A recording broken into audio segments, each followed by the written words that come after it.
Kalau ada orang tua menyiapkan seperti itu, maka Allah akan cepat merespon, cepat menerima semua ikhtiar yang telah disiapkan orang tua itu. Jadi kalau ada ibu sekarang pulang ke rumah, menyiapkan tuntunan ini untuk anaknya, walaupun sudah terlahir, ibu siapkan, ibu ikhtiarkan, ibu doakan, ibu yakinkan kepada Allah, fataqabbalaha rabbuha, maka Allah menerima ikhtiar orang tua yang menyiapkan seperti ini. Biqabulin hasanin, dengan penerimaan terbaik. Kalau sudah Allah terima, ibu gak usah repot lagi. Wa anbataha nabatan hasana. Allah yang rawat Maryam itu dengan perawatan terbaik. Ibu gak pusing bu ngurus rezekinya. Allah yang rawat. Jadi investasi dari sekarang supaya ibu gak repot ke depan. Termasuk bab rezeki bu. Ibu gak usah rawat lagi, gak usah mikirin. Nanti Allah yang kirimkan. Yang paling hebat, walaupun ibu capek di awal, mendidik, capek mengingatkan, kadang-kadang mesti pisah sebentar dengan anak, nangis lagi, doa lagi, tapi setelah anak itu tumbuh dan diperhatikan oleh Allah, semua investasi itu dibayar lunas. Ibu tinggal tunggu kebahagiaannya aja. Karena rezeki itu ada yang datang dari orang tua ke anak, ada yang datang dari anak ke orang tua. Ibu kalau ingin enak di masa sepuhnya, di masa perjalanan tumbuh akhirnya, kalau ingin nyaman itu di akhir, investasikan anak supaya dekat dengan Allah dari awal. Ini musim haji ya. 8 tahun lalu saya memimpin rombongan haji. Saya Amirul Hajj khusus, undangan dari Saudi waktu itu. Untuk satu pesawat. Hampir sepertiga dari yang mendapatkan undangan itu ternyata anak-anak penghafal Quran. Ibunya nggak hafal bu, ibunya nggak hafal. Dan menariknya, rata-rata, maaf sekali, itu anak yatim. Jadi ibunya berjuang menitipkan anaknya supaya hafal Quran dari kecil. Ibunya nggak hafal, anaknya hafal. Ternyata anak itu dari hafalannya, bagus hafalannya, sampai beritanya ke sana, diundang. Yang diundang itu anaknya, ibunya, gurunya, musyrifnya, dan teman-temannya. Di satu anak bisa bawa 6 orang.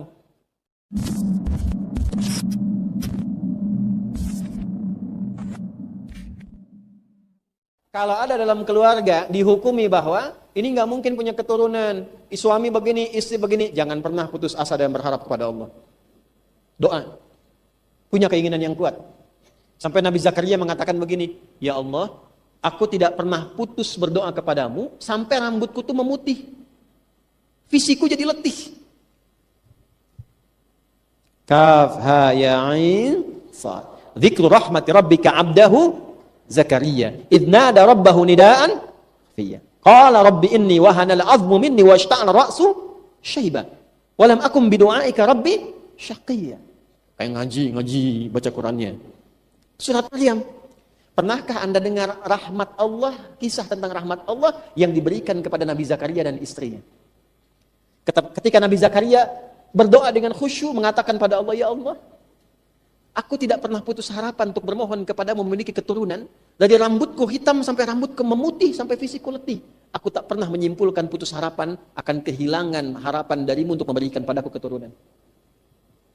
Ini saya gambarkan gini bu. Ilustrasi ya. Walaisa kamitslihi syai'. Bu, Allah itu maha kasih tidak?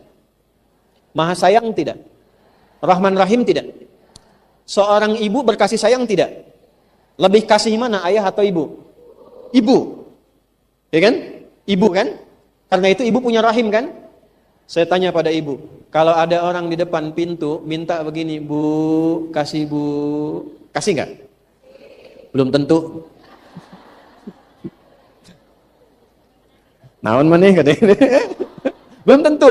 Tapi kalau saya katakan begini, di depan pintu sudah 24 jam nggak meninggalkan kediaman ibu, bu, tos sadinten sawengi abdi di dia bu. Bu, ibu kasih nggak? Ibu pasti kasih minimal kan supaya orang itu tidak berada di situ kan? Ibu kebayang nggak? Ibu aja yang punya rahim bisa begitu. Allah itu Rahman dan Rahim. Ada hambanya bilang begini, ya Allah, dari rambutku hitam sampai rambutku memutih, dari fisikku kuat sampai letih, aku nggak pernah putus asa menyimpulkan bahwa engkau itu pengasih. Pasti engkau berikan aku keturunan. Kalau pada yang maha memberi, pada yang maha kasih, pada aku tidak memberi, kepada siapa lagi aku lantas mesti memohon? Nanti di ayat 38 kalimat itu ditemukan di surat Ali Imran. Itu mintanya seperti itu. Maka apa jawabannya? Fastajabna lahu. Dijawab langsung, turun malaikat. Nanti jawabannya di Quran surah ke-3 Ali Imran ayat 39-nya. Makanya nanti kisah 35 sampai 37, Hannah yang divonis tak mungkin punya keturunan, punya anak nanti namanya Maryam, perempuan. Nanti Zakaria alaihissalam dengan istrinya yang divonis tidak mungkin punya keturunan, ayat 38-nya sampai 39, punya anak diberi nama Yahya, laki-laki. Jelas? Halo? Fanadatul malaikatu wa huwa qa'imun yusalli fil mihrab annallaha yubashshiruka bi Yahya. Nanti Maryam lahir duluan, tumbuh, belajar dari situ, kemudian istrinya Nabi Zakaria mengandung, melahirkan anak namanya siapa? Yahya. Dan namanya karena menggantungkannya kepada Allah, mintanya kepada Allah, enggak putus harapan kepada Allah, namanya pun langsung diberikan oleh Allah. Jadi Yahya itu pemberian nama langsung dari Allah. Artinya hidup. Yang kata manusia mustahil. Dari rahim seorang ibu yang divonis monofos, dan mandul, tidak mungkin punya keturunan. Kata Allah, tidak ada yang tidak mungkin. Jadi dan hiduplah dia. Maka diberi nama dengan Yahya. Balik ke Maryam. Nah, satu adabnya, jangan pernah putus harapan. Selalu perbanyak doa. Yang kedua, ini yang paling penting nih.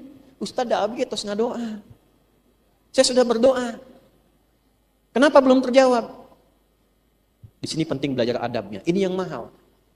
Saya tanya pada ibu, tadi Hannah itu doa punya keturunan untuk apa? Mengabdi. Ya kan? Pernah nggak bawa-bawa dunia dalam doanya? Pernah nggak dalam riwayat disebutkan Hannah berdoa, ya Allah, aku pengen punya anak, seorang dokter loh gitu. Misal, tidak salah kan? Tidak salah, boleh. Di dokter silahkan, arsitek silahkan. Insinyur silahkan.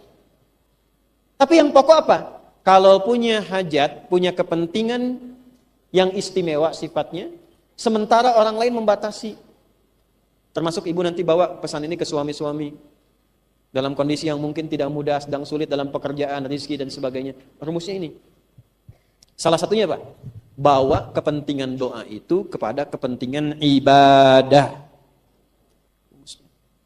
Arahkan ke ibadah.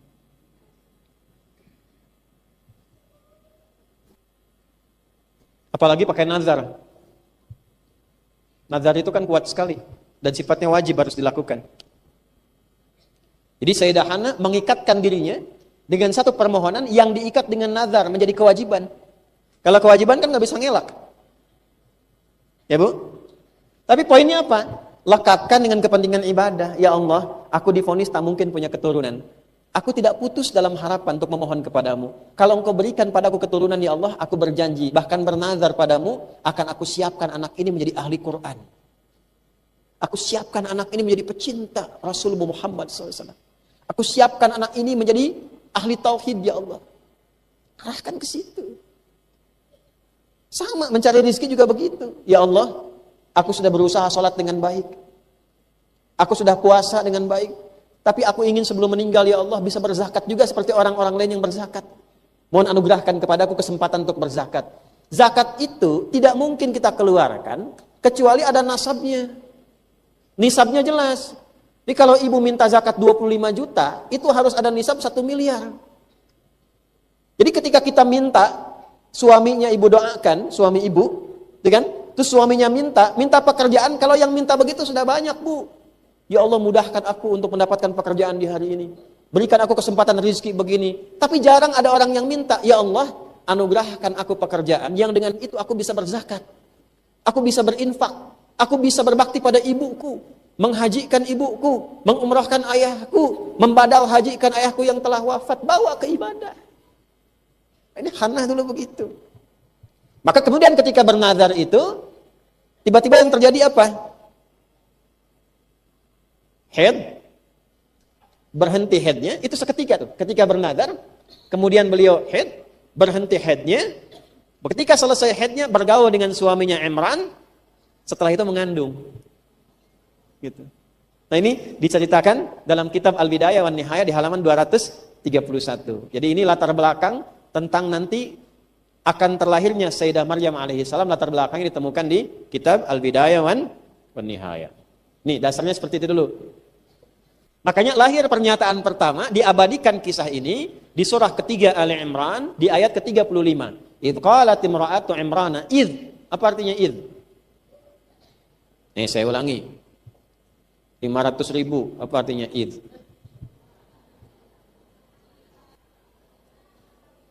Apabila, jika, kelahiran. Ayo ngarang lagi terus. Apa? Sudah waktu habis ya. Id kalau lihat mushaf itu ingatlah. Kan? Kalau idza baru apabila, jika. Saya tanya ini, ibu mungkin nggak mengingat sesuatu yang tidak pernah ibu alami? Hah? Mas, ingat gak? Kan nanya dulu, ingat apa gitu kan? Oke? Ini diterjemahkan di mushaf begini, ingatlah ketika ibundanya Maryam bernazar dalam kandungannya, ketika beliau mengandung maksudnya, memohon pada Allah, kalau ini nanti terlahir, anak ini dia khususkan ya Allah untuk melayanimu saja, ahli ibadah, merawat tempat ibadah dan sebagainya. Ingatlah, pertanyaannya, apakah kita pernah mengalami peristiwa itu dengan ibunya Maryam sampai diminta mengingat? Oleh karena itu penting belajar, id itu punya 3 arti. 1, pelajari. 2, pahami. 3, ingat yang telah dipelajari dan dipahami ini. Jadi maksudnya apa? Hei para perempuan-perempuan di muka bumi, pelajarilah kisah tentang ibundanya Maryam. Pahamilah kisahnya dengan baik. Setelah engkau paham kisahnya, ingatlah kisah itu untuk menjadi inspirasi dalam hidupmu. Kalau mengalami satu kejadian yang serupa, maka praktekkan amalan-amalan yang pernah ditunjukkan oleh ibundanya Namanya siapa? Jelas sampai sini? Nah, apa di antara pesan inspiratifnya? Kalau divonis secara medis, secara klinis, keadaan tertentu, jangan pernah mengambil kesimpulan bahwa tidak mungkin terjadi. Yang harus dilakukan ikhtiar. Tugas kita hanya ikhtiar. Nanti tugas Allah menjawab lewat perjalanan takdir. Ibu kalau sedang ikhtiar, jangan bayangkan hasil. Nanti ibu kecewa, gelisah. Saya katakan juga pada para ayah, tugas Anda itu mencari pekerjaan ikhtiar. Jangan bayangkan hasil. Kalau bayangkan hasil, nanti kecewa jadinya. Kalau sudah ikhtiar, tawakal. Hasil biarkan serahkan pada Allah. Allah yang menentukan sesuai maslahat hidup kita. Tugas kita hanya memaksimalkan ikhtiar. Fa'idha faraghta fansab. Wa ila rabbika. Kamu ikhtiar, hasilnya serahkan kepada Allah. Terserah, Allah berikan yang terbaik untuk kita. Jelas? Dah. Sudah. Innaka antas sami'ud du'a, ya Allah engkau pasti mendengar doaku. Nah sekarang pelan-pelan, ini mengandung, tumbuh, kandungannya semakin besar, Imran meninggal. Jadi ketika Maryam lahir, Imran tidak melihat Maryam. Halo? Baik ya? Tuh, lihat perjalanan kedua. Ini latar belakang ngaji begini penting, Bu. Jadi ketika Maryam lahir, suaminya ada tidak? Berarti single parent. Ini ada fikih single parent. Tuh. Jadi Maryam itu produk single parent. Gimana jadi single parent yang baik? Yang masih bisa merawat anak, tumbuh soleh, bahkan dari anak jadi lebih baik lagi. Ini fikih ini, Bu, diteruskan di kemudian hari. Ibu jangan duga yang namanya Imam Asy-Syafi'i itu, ayahnya itu ada. Imam Syafi'i tumbuh, ayahnya meninggal. Ibunya single parent, lahirnya di Gaza, yang sekarang sedang banyak diuji dengan musibah. Itu ibunya gendong. Dari Gaza ke Mekah itu sampai tawaf. Perjalanan Gaza ke Mekah sampai Mekah itu tawaf digendong. Didudukan di tempat-tempat ulama, sampai jadi bintang dari para ulama. Punya murid Imam Syafi'i namanya Imam Ahmad bin Hanbal. Imam Ahmad ini, itu ayahnya pun meninggal, beliau yatim, Bu. Yang rawat siapa? Ibunya. Sampai hafal nanti 1 juta hadis anaknya. Itu kalau malam, Bu, dibangunkan dini hari, kalau musim dingin itu direbusin air, dimasakin air. Air yang hangat itu diwudukan anaknya, dibawa ke masjid, diletakkan di masjid, ibadah. Ibunya kalau sedang haid, nunggu di luar, anaknya di halaqah para ulama. Fikihnya dari sini. Yang disimpulkan kalau seorang anak lahir kehilangan ayahnya, tidak ada harapan, nggak ada. Dan saya juga yatim. Ya, kami tumbuh yatim gitu. Alhamdulillah. Ya. Dan segala yang kita kerjakan kalau kita niatkan, insya Allah mengalir pula kepada ayah dan sebagainya. Balik ke sini. Nah ini, ketika ini mengandung, diharapkan kemudian ingin melahirkan seorang anak yang menjadi pelayan Baitullah, seorang hamba. Di masanya Imran ini, Ada berapa imam tadi? Pimpinannya siapa? Dari semua pimpinan itu pun ada nabinya. Nabinya adalah Zakaria. Zakaria. Nih. Saudaranya Imran. Lihat sini, baik-baik. Di masa itu, pelayan rumah Tuhan itu, khadim Baitullah atau khadim atau sahibah salat, istilah pada masa itu laki-laki, nggak ada perempuan. Makanya Hannah ketika mengandung berharap yang lahir laki-laki. Pelan-pelan ya. Tiba-tiba ketika lahir, perempuan. Berharap laki-laki yang lahir. Pernah nggak begitu? Pengen punya anak perempuan, lahir laki-laki. Pengen punya anak laki-laki, lahir. Pengen cepat tapi lambat. Pengen lambat ditunda-tunda tapi cepat. Pernah nggak begitu? Nah, ini fikihnya, anak itu hak prerogatif Allah. Tapi yang paling menarik fikihnya begini, setiap anak yang terlahir itu akan menyempurnakan sifat di kedua orang tuanya. Ibu gambarannya. Ini suami, ini istri. Dipasangkan begini. Apa fungsinya? Kekurangan di suami itu akan ditutupi oleh istri. Kekurangan di istri ditutupi oleh suami. Makanya ketika dipasangkan begini menjadi zauj namanya. Zauj itu satu pasang, satu paket yang saling menyempurnakan. Nggak bisa berdiri sendiri.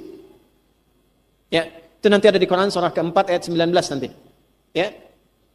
Jadi ibu tidak mungkin ingin mendapatkan suami yang sempurna, itu nggak ada, Bu. Pasti ada kurangnya. Satu-satunya makhluk yang diciptakan oleh Allah tanpa kekurangan, tidak ada bakat menyimpang, itu cuma malaikat. Di Quran surah 66 di ayat yang ke-6, la ya'sunallaha ma amarahum wa yaf'aluna ma yu'marun. Malaikat itu ketika diciptakan cuma dari satu bahan namanya takwa, cahaya takwa. Maka malaikat tidak punya potensi menyimpang, awas. Dan selalu mengerjakan tugas dengan benar. Tidak ada bakat salah, itu malaikat. Nah, ibu punya suami sepanjang bukan malaikat, masih manusia, pasti salah. Jadi para ibu dan para nenek yang berharap mendapatkan suami idaman untuk anak dan cucunya, manusia yang sempurna, silahkan list malaikat. Saya yakin malaikat Israel sampai sekarang belum pernah tuh ada jodohnya. Sepanjang laki-laki itu manusia, pasti ada kurangnya. Sepanjang ibu pun manusia, pasti ada kurang.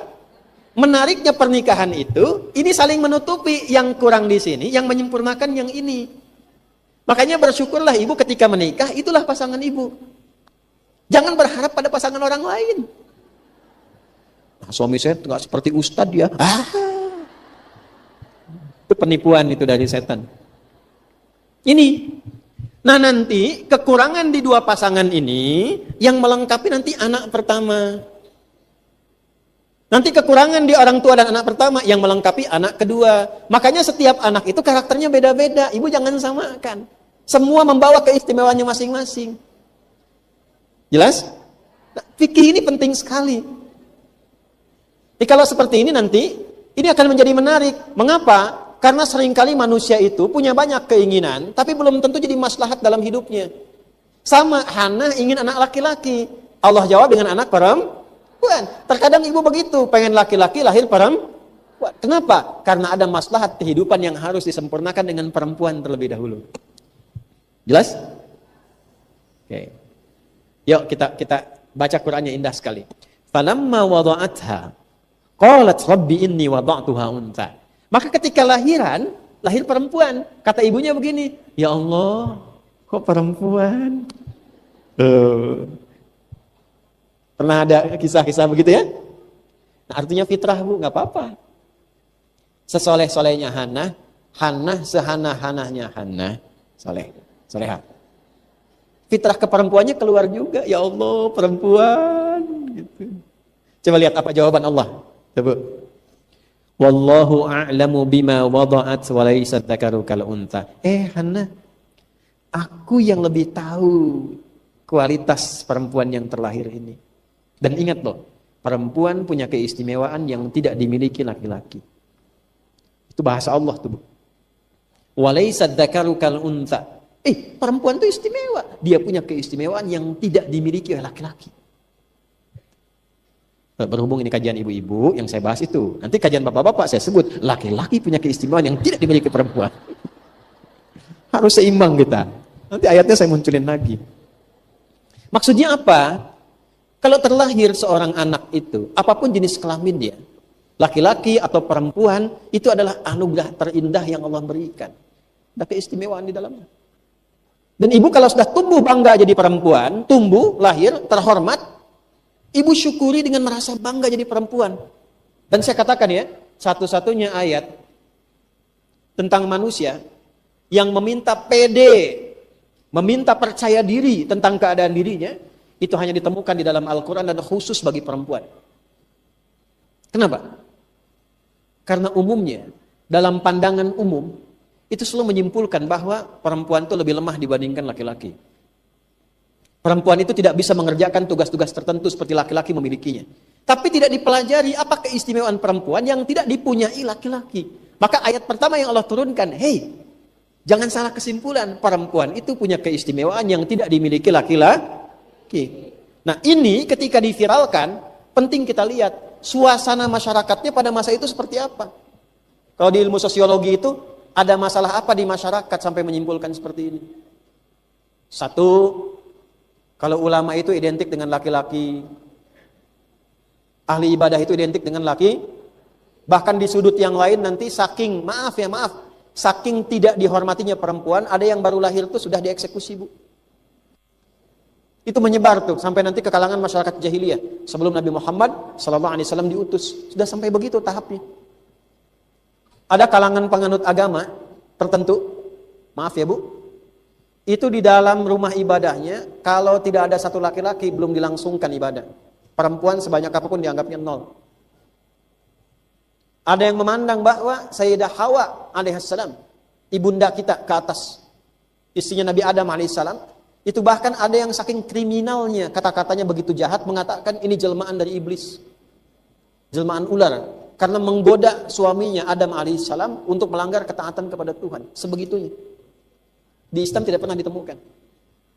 Maka fikih yang kedua, berbahagialah, perhatikan baik-baik, berbahagialah kalau diberikan oleh Allah anugerah apapun, termasuk keturunan baik laki-laki atau perempuan. Nah. Karena ini ibu-ibu, saya motivasi segini, Bu.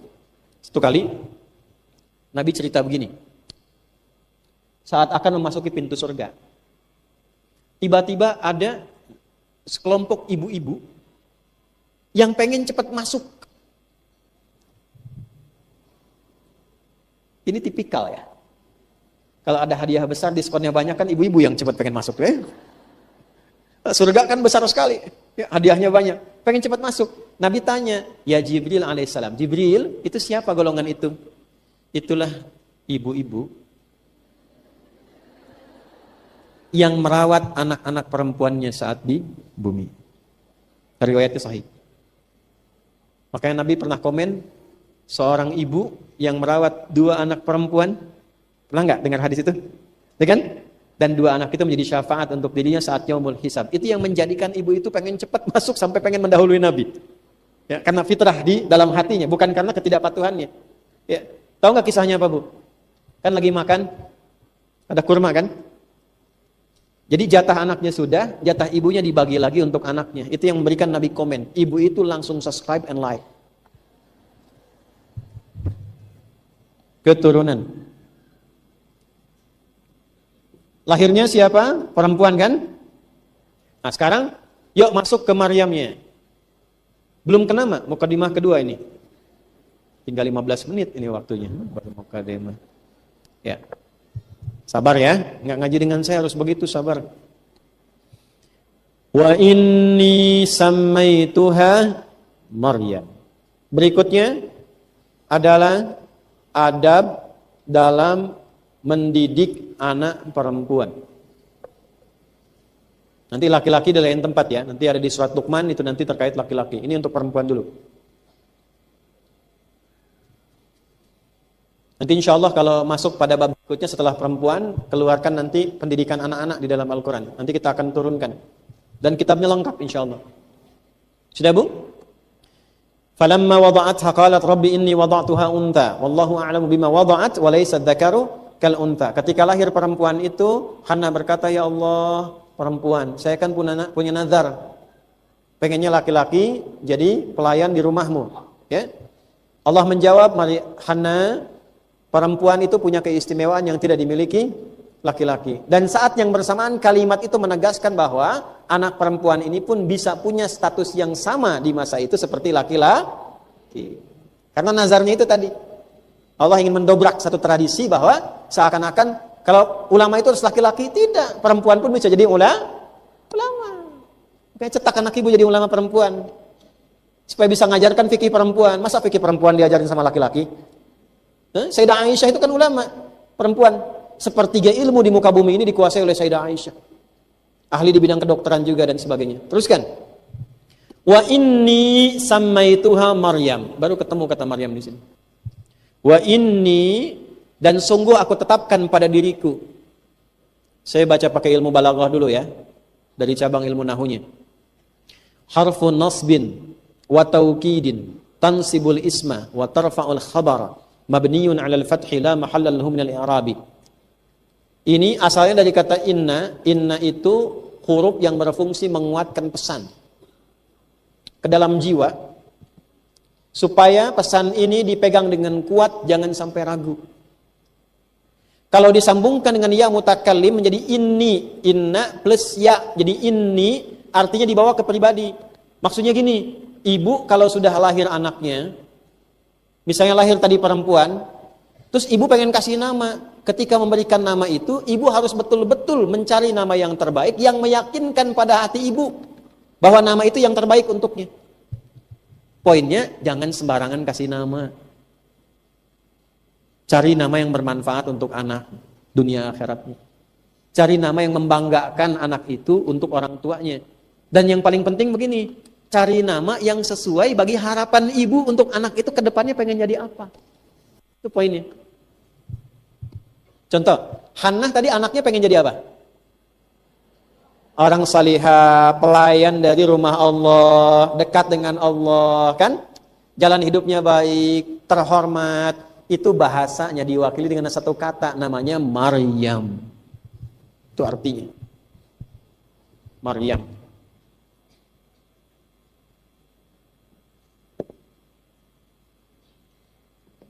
Artinya abidat, khadimah, afifah.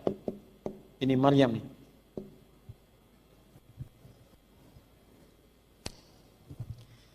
Pesan pentingnya apa yang pertama sebelum kita ke Maryam?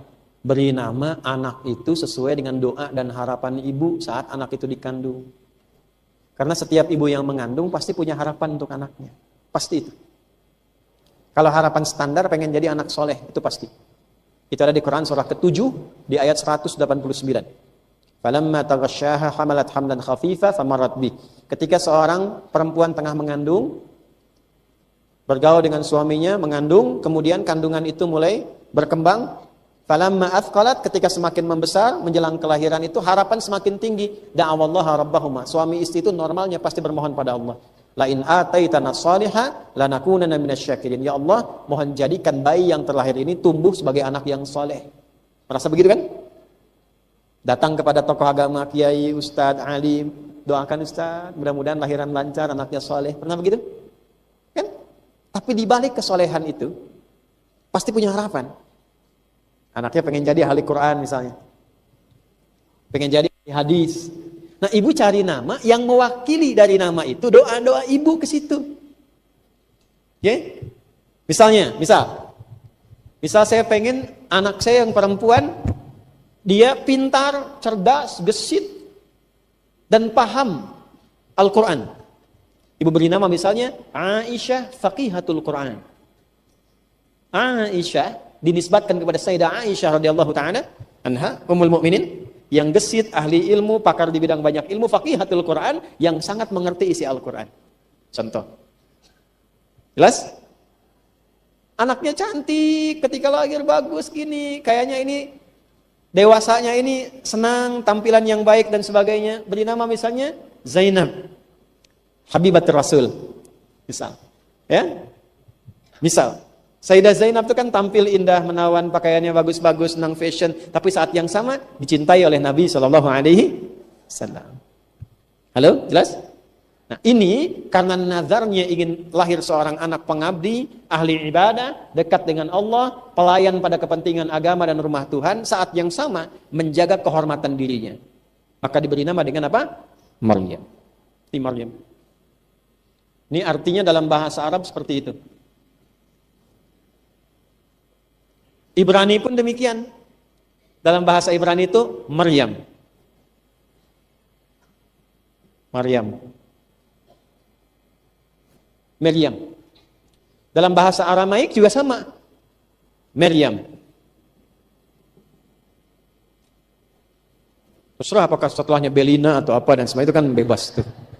Penting Maryam dulu. Nah, dalam bahasa Yunani Maryam atau disingkat Maria. Maryam atau disingkat Maria.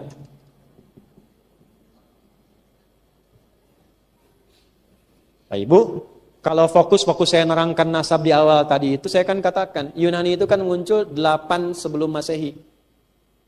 Nanti berkembang mempengaruhi Romawi. 200 nanti, ya 200 tahun sebelum Masehi, di masa-masa itu banyak sekali Romawi dipengaruhi oleh Yunani, termasuk bahasa-bahasanya. Ibu, saya bukan cerita ya, karena saya juga dosen. Saya mengajar khusus untuk S3 di linguistik di UPI. Mahasiswa semua S3. Dan materi saya mengajar hari ini tentang semiotik. Semiotik itu cabang di bidang bahasa untuk meneliti akar-akar dan tanda-tanda dari bahasa, dari penampilan, dari fenomena. Ya, misalnya kenapa ini ada rombongan yang jilbabnya kok hitam gitu. Yang satu jilbabnya kuning, ininya gini, apa keadaannya dan suasana hatinya atau keadaan. Itu ada di semiotik, itu ada cabang seperti itu.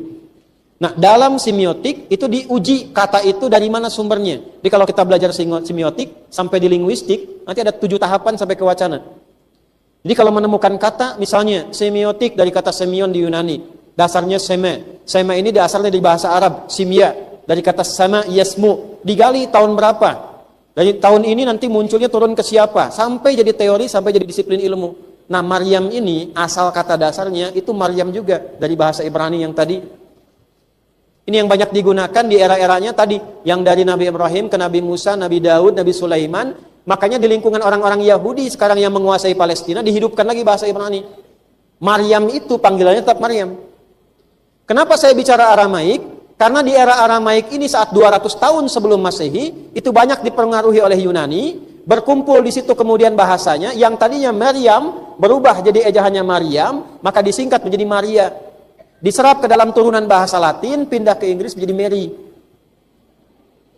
Nah, saya serius. Ya? Jelas? Maka dari sini kemudian muncul istilah nama Maria. Asalnya ke Yunani. Dari Yunani itu singkatan dari Maryam. Tarik ke atas ya ketemu Maryam. Ini. Ibraninya Maryam. Nah, bahasa Arab itu ketika menampilkan di Quran Maryam mengkonfirmasi nama asal dari linguistik aslinya, dari bahasa aslinya.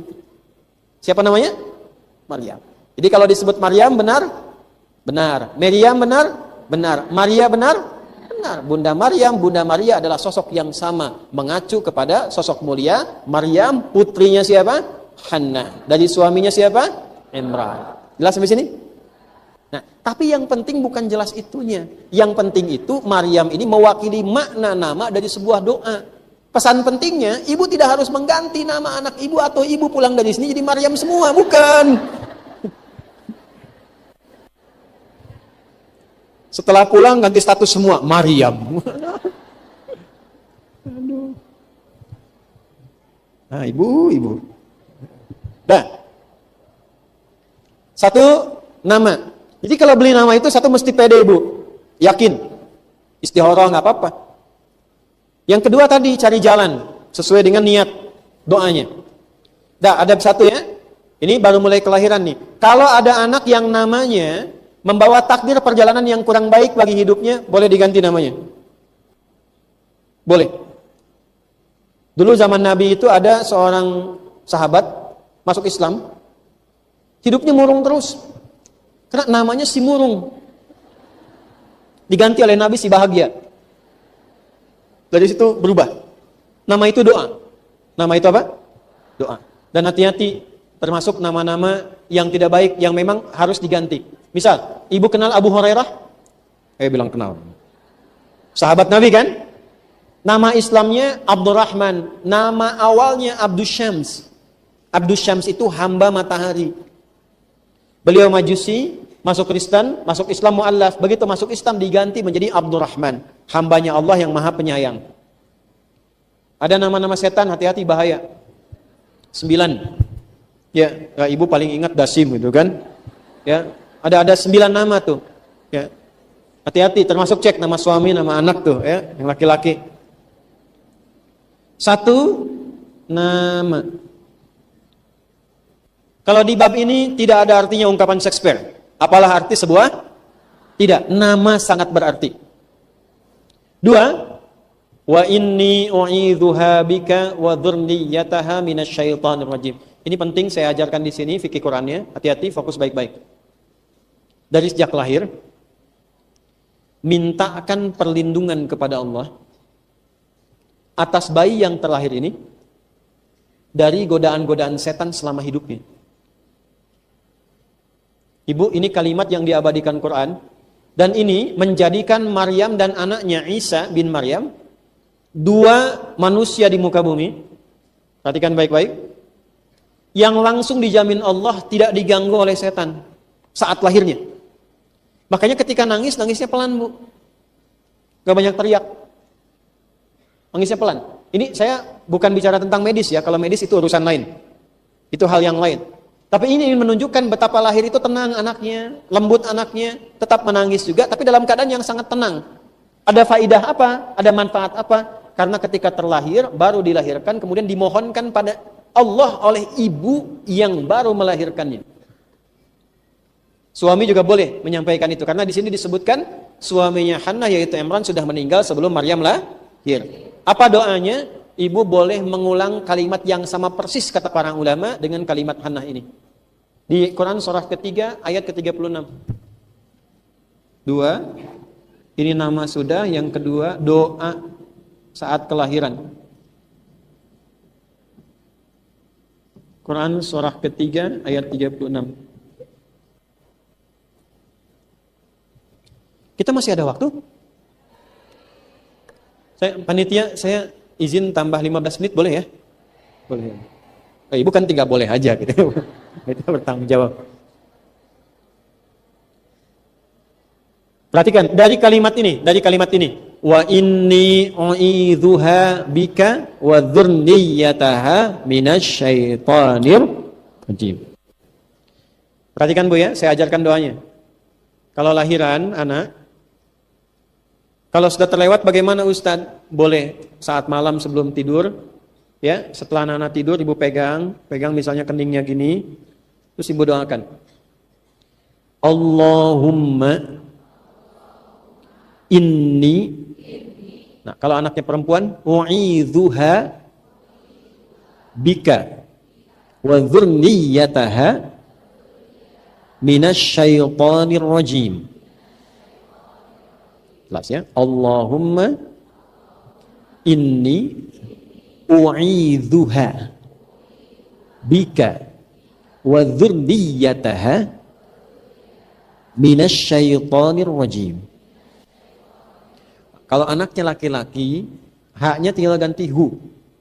Haknya ganti apa? Hu. Allahumma inni u'idzuhu bika wa dzurriyyatahu minasyaitonir rajim. Jelas ya? Ya Allah, sungguh aku bermohon kepadamu dengan segala kerendahan dan ketulusan agar engkau berkenan melindungi anakku ini dan seluruh keturunannya dari provokasi setan selama hidupnya. Jelas? Ya, ini bagian penting doa. Karena gini Bu, maaf ya. Anak itu sebagaimana baiknya ibu merawat, tetap tidak akan lepas dari objek godaan setan. Setan tuh gak akan melepaskan sepanjang itu masih keturunan anak Adam. Ibu latih di rumah, didik di rumah, didik, rajin mengaji, taat pada orang tua. Ketika anak itu keluar rumah, siapa yang memastikan anak itu bergaul dengan cara yang benar? Dapat pengaruh di lingkungannya. Ini saya bicara di sini, Bu ya. Saya pernah bicara bertemu dengan seseorang yang bersedih saat tumbuh dewasanya. Anaknya TK-nya TK Islam, SD-nya SD Islam, SMP Islam, SMA Islam. Begitu masuk perguruan tinggi, 2 pekan tidak pulang ke rumah. Begitu pulang, minta izin pindah agama. Ibu tahu Nabi Yusuf kan? Ya kan? Punya berapa saudara? 11. Karena beliau total, Nabi Yakub itu 12 anak kan? Ya kan? Halo? 12 ini, Nabi Yakub itu tidak pernah lepas. Ini bisa ibunya, bisa ayahnya. Tidak pernah lepas memohon kepada Allah, agar dilindungi 12 anaknya ini dari provokasi setan. Apa yang terjadi? Ketika anaknya mulai tumbuh, yang Nabi Yusufnya ini terlihat baik, itu kan wajar. Biasanya orang tua punya kecenderungan kan? Tanpa melupakan yang lain. Nabi Yakub itu adil pada semua anaknya. Tapi melihat ada potensi lebih unggul di Nabi Yusuf alaihissalam. Maka diarahkan sesuai potensinya. Yang 11 anak ini, yang satu adik Yusuf namanya Bunyamin, mendukung kakaknya, mendorong ayahnya juga dengan itu. Yang 10 diprovokasi oleh setan. Supaya apa? Supaya mereka berbuat jahat kepada Yusuf ini. Maka apa yang terjadi? 10 orang rapat di samping rumah. Perhatikan Bu ya. 9 mengusulkan uqtulu Yusuf. Sudah, selesaikan Yusuf, eksekusi saja. Supaya apa? Supaya ayah nanti nggak punya perhatian lagi ke Yusuf, perhatiannya ke kita semua. Itu kan logika anak yang baru tumbuh, Bu. Ada remaja, cemburu kepada saudaranya. Dari cemburunya, menghasilkan niat yang diprovokasi setan untuk mengakhiri hidup saudaranya. Supaya ayah perhatiannya ke kami saja. 10 kumpul, 9 memutuskan selesaikan Yusuf. Satu orang mengatakan, jangan eksekusi, cukup lemparkan aja ke tempat gelap, diambil oleh orang lain, yang penting kan menjauh dari kita. Saya tanya pada ibu, kalau 10 orang rapat, 9 orang ada suara, 1 orang ada suara. Kalau 9 mengusulkan A, 1 mengusulkan B, 10 rapat, yang diterima yang mana? Yang 9.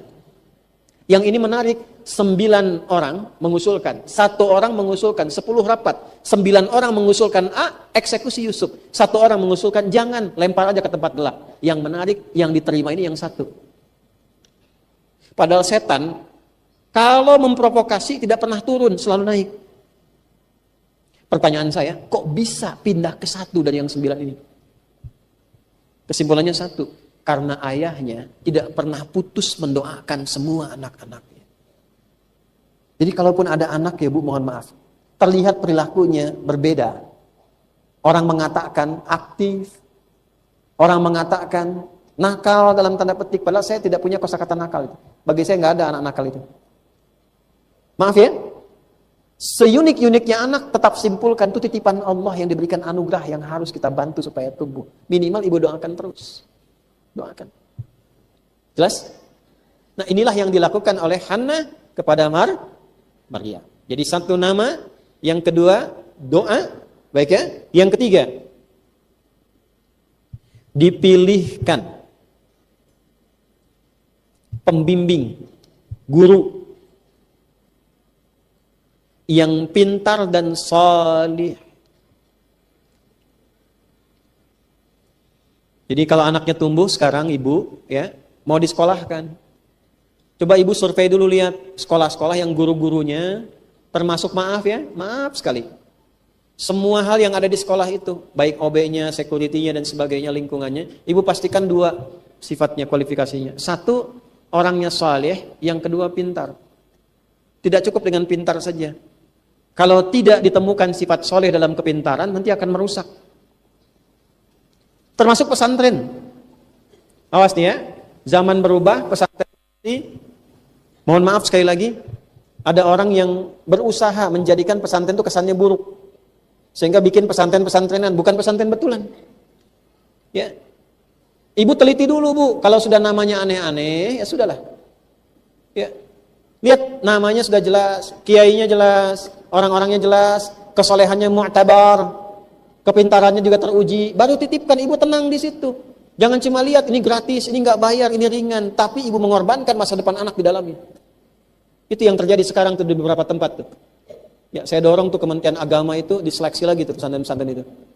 Karena ada yang cuma pura-pura bikin pesantren begini, tapi hanya untuk melampiaskan nafsu dan mengecilkan nama pesantren sehingga pesantren itu jatuh. Padahal pesantren lembaga hebat. Balik ya, balik. Jadi cari kriteria guru yang soleh dan pintar. Soleh tidak pintar kurang baik, pintar tidak soleh pun tidak baik. Satukan keduanya. Ibu survei lihat sekolah yang baik, yang bagus bagaimana. Dah, pelan-pelan nih. Maka 12 imam ini berebut. Imran sudah meninggal kan? Di begitu lahir, Bu. Ini saya mau tutup ya, karena kita mau berakhir. Kan masih ingat gak? Hannah kan bernazar kan? Nazar ya? Nazarnya kan akan diserahkan supaya dirawat ya. Jadi merawat rumah Allah tumbuh nanti jadi seorang hamba yang taat ibadah, rajin dan sebagainya. Maka ini kan harus dititipkan, yang merawatnya siapa? Maka ketika baru dilahirkan, diberikan ASI cukup dan seterusnya, maka diserahkanlah. Ini dalam bahasa kitab itu dibungkus pakai kain, dibaguskan. Setelah itu dicukupkan, diserahkan kepada para imam-imam tadi. Maka imam-imam itu berebut ingin merawat Maryam ini supaya mereka menjadi orang yang merawatnya tumbuh menjadi anak yang sukses, solehah. Karena tahu ini ibunya solehah, ayahnya soleh juga, pasti anaknya juga soleh. Dan lahir dari proses yang tidak biasa. Jadi Maryam ini unik, ibunya melahirkan tidak biasa, Maryam pun akan mengandung dan melahirkan tidak biasa, anaknya pun tidak biasa. Ini menarik nih. Ya, pelan-pelan, pelan-pelan. Maka Nabi Zakaria mengatakan, saya kan pamannya, saya Pak Le-nya, saya lebih berhak. Yang lain mengatakan, ini tidak ada urusan dengan Pak Le, Pak D ataupun yang lainnya. Ini urusannya dititipkan ke sini, kita semua panitia di sini, kita undi. Maka mereka mengundi dengan 3 kali tahapan. Tuliskan nama, dikocok begini, keluar 1, begitu keluar namanya Zakaria alaihissalam. Oh ini belum yakin, yang kedua harus dikasih beban. Kasih beban, kemudian ke air ditumpahkannya. Nanti yang keluar, kalau keluar bebannya jatuh, kemudian jatuh itunya 1, maka itu yang jadi perawatnya. Apa yang terjadi? Para ibu sekalian, yang keluar pun Nabi Zakaria lagi.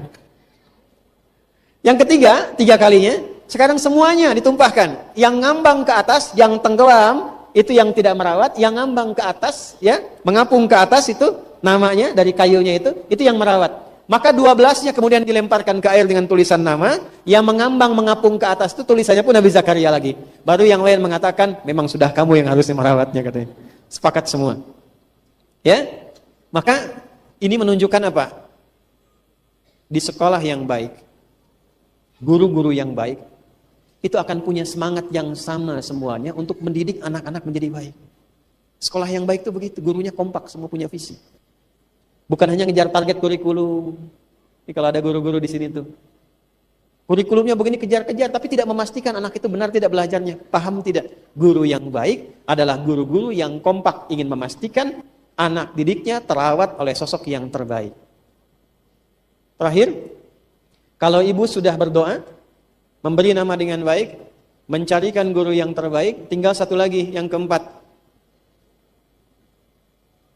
Ini agak spesial ya. Ini di rumah tempatnya. Usahakan kalau anak ingin soleh betul dekat dengan Allah, dan investasi untuk orang tuanya di masa depan, siapkan mihrab untuknya. Apa namanya?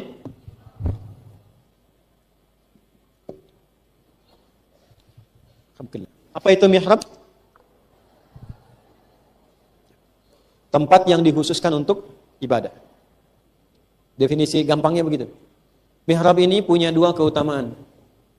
1, mempercepat datangnya rizki dari sisi yang tidak diduga.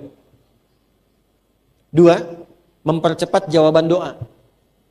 Semakin soleh orangnya, semakin solehah, dia punya mihrab, terkadang belum minta Allah sudah beri. Jadi ada orang begini Bu, dia minta memohon, ini saat dikabulkan, dia minta memohon, begitu disebutkan Allah kasih.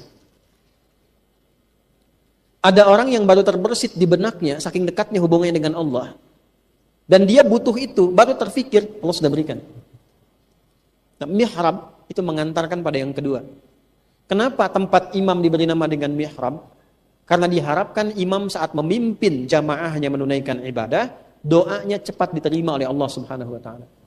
Karena itu tidak boleh sembarangan memilih imam dalam masjid. Nah, ibu boleh bisa siapkan mihrab di dalam rumahnya. Bisa satu bentuk ruangan, atau kalaupun ruangannya terbatas, sehamparan sejadah. Syaratnya cuma satu, jangan campuri di dalamnya dengan urusan yang bukan ibadah. Bahasa gampangnya, khususkan untuk ibadah saja, walaupun sehamparan sejadah. Di situ ibu berdoa, baca Qur'annya, sholatnya, zikirnya. Di luar kepentingan ibadah, ibu keluar dari mihrab. Jelas? Termasuk bikin status. Keluar. Sedang di mihrab nanti ya teleponnya. Nah, keluar. Sudah berapa? Saya sebutkan 4 ya. Yuk, 1 apa masih ingat? Badina. 2, 3, pilihkan guru yang baik, soleh dan cerdas. 4, siapkan Nah, sekarang saya tutup ayat 37-nya. Fataqabbalaha rabbuha biqabulin hasanin wa ambataha nabatan hasanan wa kaffalaha Zakaria. Kalau ada orang tua menyiapkan seperti itu, maka Allah akan cepat merespon, cepat menerima semua ikhtiar yang telah disiapkan orang tua itu. Jadi kalau ada ibu sekarang pulang ke rumah, menyiapkan tuntunan ini untuk anaknya, walaupun sudah terlahir, ibu siapkan, ibu ikhtiarkan, ibu doakan, ibu yakinkan kepada Allah, carikan orang-orang baik untuk bisa membimbing dia. Perhatikan kalimatnya, fa harfu atfin rabitin baina syai'aini bila haddin. Huruf konjungsi yang menyambungkan 2 peristiwa dengan cepat. Peristiwa pertama ikhtiar 4, peristiwa kedua balasan yang Allah berikan. Antara ikhtiar dengan balasan tidak ada jeda, langsung Allah berikan. Fataqabbalaha rabbuha, maka Allah menerima ikhtiar orang tua yang menyiapkan seperti ini. Dalam kasusnya Maryam, maka Allah menerima ikhtiar Hannah untuk Maryam itu. Biqabulin hasanin, dengan penerimaan terbaik. Kalau sudah Allah terima, ibu gak usah repot lagi. Wa anbataha nabatan hasana. Allah yang rawat Maryam itu dengan perawatan terbaik. Ibu gak pusing bu ngurus rezekinya. Allah yang rawat. Jadi investasi dari sekarang supaya ibu gak repot ke depan. Termasuk bab rezeki bu. Ibu gak usah rawat lagi, gak usah mikirin. Nanti Allah yang kirimkan. Yang paling hebat, walaupun ibu capek di awal, mendidik, capek mengingatkan, kadang-kadang mesti pisah sebentar dengan anak, nangis lagi, doa lagi. Tapi setelah anak itu tumbuh dan diperhatikan oleh Allah, semua investasi itu dibayar lunas. Ibu tinggal tunggu kebahagiaannya aja. Karena rezeki itu ada yang datang dari orang tua ke anak, ada yang datang dari anak ke orang tua. Ibu kalau ingin enak di masa sepuhnya, di masa perjalanan tumbuh akhirnya, kalau ingin nyaman itu di akhir, investasikan anak supaya dekat dengan Allah dari awal. Ini musim haji ya. 8 tahun lalu saya memimpin rombongan haji. Saya Amirul Hajj khusus, undangan dari Saudi waktu itu. Untuk 1 pesawat. Hampir 1/3 dari yang mendapatkan undangan itu ternyata anak-anak penghafal Quran. Ibunya nggak hafal bu, ibunya nggak hafal. Dan menariknya, rata-rata, maaf sekali, itu anak yatim. Jadi ibunya berjuang menitipkan anaknya supaya hafal Quran dari kecil. Ibunya nggak hafal, anaknya hafal. Ternyata anak itu dari hafalannya, bagus hafalannya, sampai beritanya ke sana, diundang. Yang diundang itu anaknya, ibunya, gurunya, musyrifnya, dan teman-temannya. Di satu anak bisa bawa 6 orang. Gitu. Coba dari sekarang deh. Kami termasuk sama. Ibunda kami, saya lahirkan, saya katakan tadi, saya 13 tahun, ayah saya meninggal. Kan? Masih ada adik kami 1 itu. Itu yang dilakukan. Nah kalau sudah 4 ini dikerjakan, apa yang terjadi? Wa kaffalaha Zakaria, dirawat oleh, tadi dididik oleh sosok yang tadi kita sebutkan, soleh, dekat dengan Allah. Ya walaupun sekarang kita sudah tidak ada nabi, tapi ikuti petunjuk nabi. Ustadz-ustadz, kiai-kiai yang mengikuti petunjuk nabi, ngajarnya benar, mendekatkan diri dengan Allah, titipkan pada yang seperti itu. Jadi di kemudian hari, walaupun anaknya itu tumbuh nanti jadi kiai, mungkin bapaknya bukan kiai, ibunya bukan ya, seorang nyai atau sebagainya, tapi anaknya tumbuh mengangkat derajat orang tuanya. Kullama dakhala 'alaiha Zakaria al-mihrab wajada 'indaha rizqa. Keutamaannya, setiap Nabi Zakaria mengantarkan kebutuhan Maryam ke mihrab. Jadi yang punya kunci mihrab itu cuma Nabi Zakaria. Maryam tidak keluar. Setiap diantarkan kebutuhannya, itu semua sudah ada di dalamnya tersedia. Bayang nggak bu? Bu, kalau bukan musim anggur, tidak ada anggur wajar. Ini bukan musim anggur, ada anggur. Bukan musim jeruk, ada jeruk. Musim panas, buah-buahannya buah-buahan musim panas. Ini buah-buahan musim dingin ada di situ. Nabi Zakaria itu sudah paham, ini Maryam ini unik. Dari orang tua yang soleh dan solihah, punya keistimewaan. Tapi hanya ingin memastikan apakah ini didapatkan dari hasil pendidikan yang benar, didapatkan karunia Allah, atau jangan-jangan ada sisi yang lain yang belum diketahui. Maka dikonfirmasi oleh Nabi Zakaria, inilah guru yang benar, memastikan pendidikannya diserap betul oleh anak didiknya. Ibu termasuk kalau anaknya pulang dari sekolah ke rumah, ibu tanya lagi, tadi belajar apa? Dicek lagi, dilihat pahamnya.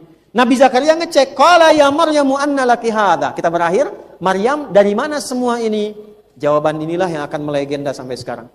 Qalat huwa min indillah. Paman, semua ini berasal dari Allah. Didik anak ibu sampai merasa ia punya Allah. Tuh. Dah Bu.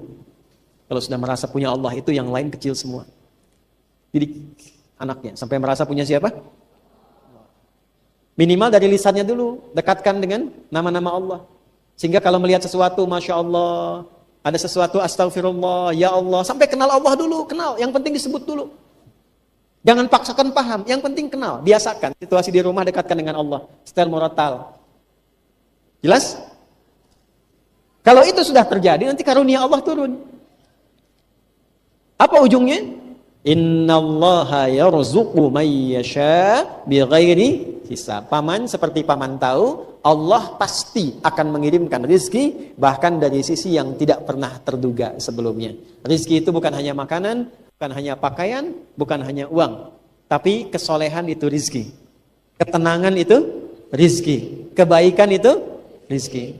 Ibu punya rumah yang luas, besar, tempat tidurnya bukan tidurnya, tempat tidurnya empuk, tapi tidak mendapatkan ketenangan, tidak ada kenikmatan. Tapi ibu ngaji Al-Kahf hari Jumat, malamnya ibu baca Yasin, siang ibu baca Al-Kahfi, ada 4 kisah. Kok bisa ada anak-anak muda masuk ke gua? Gua itu kan terasa Bu, batu, alasnya keras, tapi saking nikmatnya tidur, bisa tidur 309 tahun. Ada orang masuk rumah, kasurnya empuk, baru tidur 3 detik udah bangun lagi. 309 tahun saking nikmatnya tidur. Kalau sudah dekat dengan Allah, ya. Apa coba kalimat yang melegenda di surat Al-Kahf itu? Innahum fityatun amanu bi rabbihim wazidnahum huda. Mereka anak-anak muda yang sudah merasa punya Allah, lalu kami lindungi kehidupan mereka. Jadi kalau sudah dirawat Allah, kecilnya disayang, remajanya dirawat, tumbuh dewasanya ada dalam naungan Allah Subhanahu wa taala. Itu indah. Nah, pertanyaannya begini, setelah Maryam disiapkan mihrab, disiapkan pengajar, bagaimana cara Maryam ibadah sampai mendapatkan semua keistimewaan itu? Sampai nanti mengandung, melahirkan, punya anak lebih hebat dibandingkan ibunya. Ibu kalau pengen keluarga itu dilihat hebat, lihat nih. Imran. Istrinya siapa? Hannah. Ini suaminya Imran. Saleh tidak? Hannah salihah tidak? Punya anak siapa?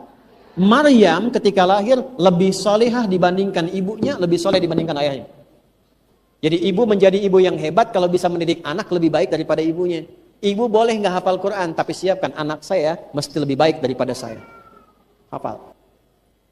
Nanti anaknya punya anak lagi, cucu ibu lebih baik daripada ibunya, plus kakek neneknya. Maryam punya anak siapa? Isa. Maryam bukan nabi, Isanya nabi. Maryam bukan rasul, Isanya roh.